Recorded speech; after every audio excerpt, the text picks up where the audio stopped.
Salutations à tous les frères et sœurs dans le monde entier, dans le nom puissant de Yehoshua Mashiach, notre Seigneur Jésus-Christ.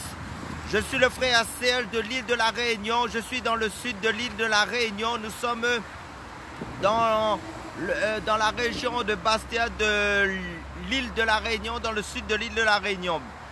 Bienvenue à toutes les nouvelles personnes qui se connecteront à la chaîne, bienvenue à ceux qui sont en Europe, en Asie, en Chine, en Amérique, en Afrique, que ce soit en Égypte, que ce soit au Congo, Cameroun, que ce soit en Côte d'Ivoire, que ce soit au Brésil, en Belgique.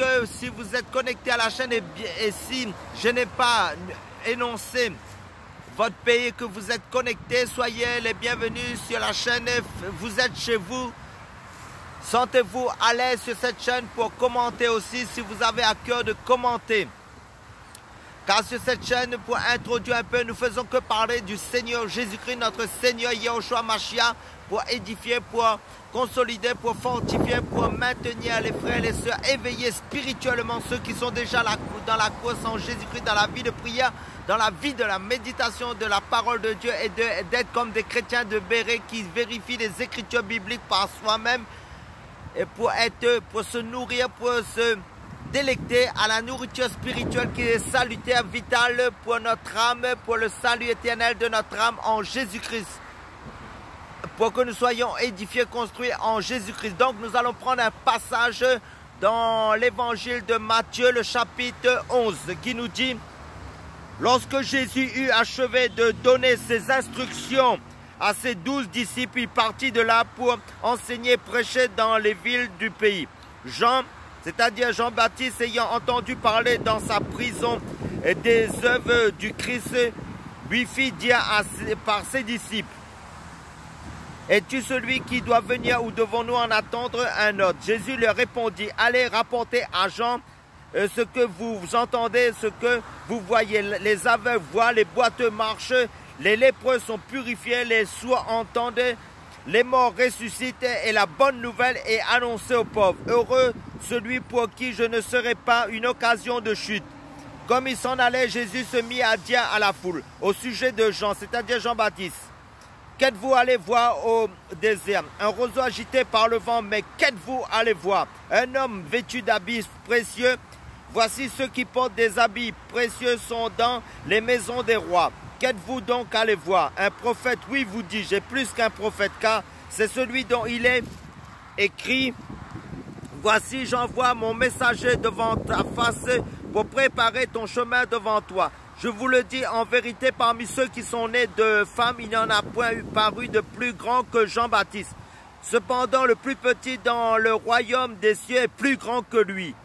Depuis le temps de Jean-Baptiste jusqu'à présent, le royaume des cieux est forcé et ce sont les violents qui s'en emparent.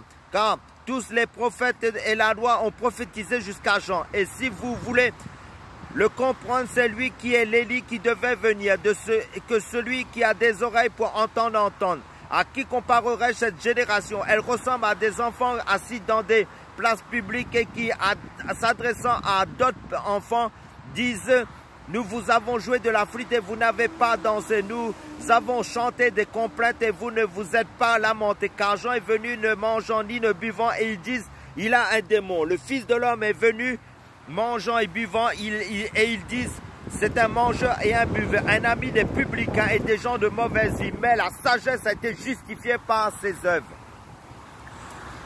Alors il se mit à faire des reproches aux villes dans lesquelles il avait eu lieu la plupart de ces miracles, parce qu'elles ne s'étaient pas repenties. Malheur à toi, Chorachin, malheur à toi, Bethsaïda, car si les miracles qui avaient été faits au milieu de vous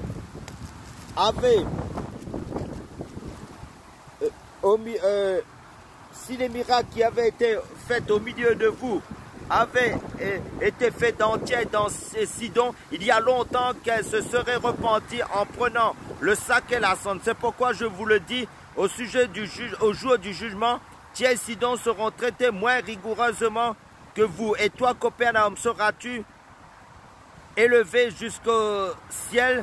Non, tu seras abaissé jusqu'au séjour des morts. Car si les miracles qui ont été faits au milieu de toi avait été faite dans Sodome, elle subsisterait encore aujourd'hui. C'est pourquoi je vous le dis, au jour du jugement, le pays de Sodome sera traité moins rigoureusement que toi. Amen, alléluia.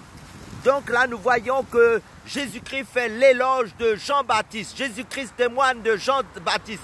Parce que dans le verset, en fin de compte, de verset 2 du chapitre 11 de l'évangile de Jean, non de Matthieu plutôt, Matthieu chapitre 11, verset 2, il dit « Jean, ayant entendu parler dans sa prison des œuvres du Christ, lui fit dire, parce qu'il dit, es-tu celui qui doit venir ?» Là, en fin de compte, Jean-Baptiste se posait des questions parce que Jean-Baptiste avait été mis en prison parce qu'il avait dénoncé le péché dans la vie d'Hérode, parce que Hérodias, quand vous lisez, si nous allons dans le livre de Marc chapitre 6, l'évangile de Marc chapitre 6, prenez vos Bibles si vous avez une Bible, nous allons faire la lecture à partir de Marc chapitre 6. Nous allons faire une recherche à partir de Marc chapitre 6, qu'est-ce qu'il nous est dit au verset 14. Marc chapitre 6, verset 14, je fais la lecture. Le roi Hérode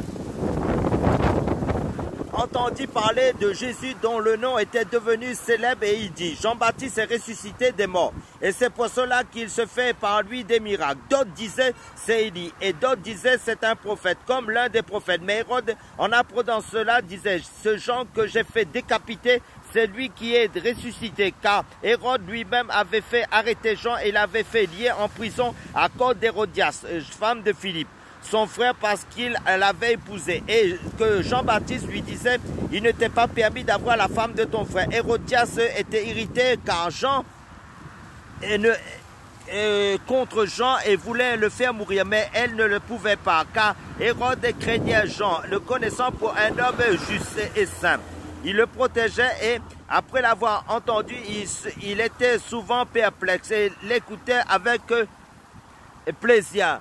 Et vous verrez qu'en fin de compte, Hérodias avait demandé, après que sa fille avait dansé, si vous lisez par la suite, que Jean-Baptiste est mort décapité. On a coupé la tête de Jean-Baptiste et on l'a mis sur un plateau, on a porté à Hérodias. Pourquoi? Parce que, en fin de compte, quand Jésus, dans le chapitre 11 que nous avons lu, Jésus fait l'éloge de Jean-Baptiste parce que Jean-Baptiste n'avait pas vu les miracles que Jésus faisait parce qu'il était en prison quand Jésus a commencé son ministère. Parce que Jean-Baptiste était, en fin de compte, là pour ouvrir le chemin, ça veut dire quelque part amener, en fin de compte, l'annonciation de Jésus-Christ, que Jésus-Christ est plus grand que lui, qu'en fin de compte, les gens doivent suivre Jésus-Christ.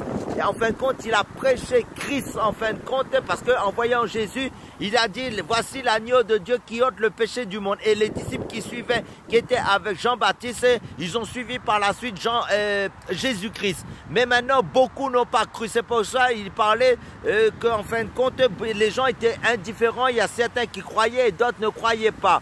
Mais maintenant, Jésus aussi nous dit, en fin de compte, là, Jean-Baptiste, en fin de compte, Jésus fait l'éloge, en fin de compte, témoigne de lui. Parce que le témoignage de Dieu vis-à-vis de toi, ça veut dire que c'est Dieu qui va témoigner de toi aux frères et aux sœurs, si vraiment tu es un Jean-Baptiste, si tu es un serviteur de Dieu. En fin de compte, c'est Dieu lui-même qui fait le témoignage dans la vie des frères et des sœurs que de ses vrais serviteurs. C'est ça qu'il faut comprendre. Et en fin de compte, là, Jésus a fait l'éloge de Jean-Baptiste, mais les gens qui étaient indifférents, qui n'ont pas accepté l'annonciation de la parole de Dieu à travers Jean-Baptiste, et les gens il dit que les gens seront jugés plus sévèrement. Amen, alléluia. Soyez tous bénis.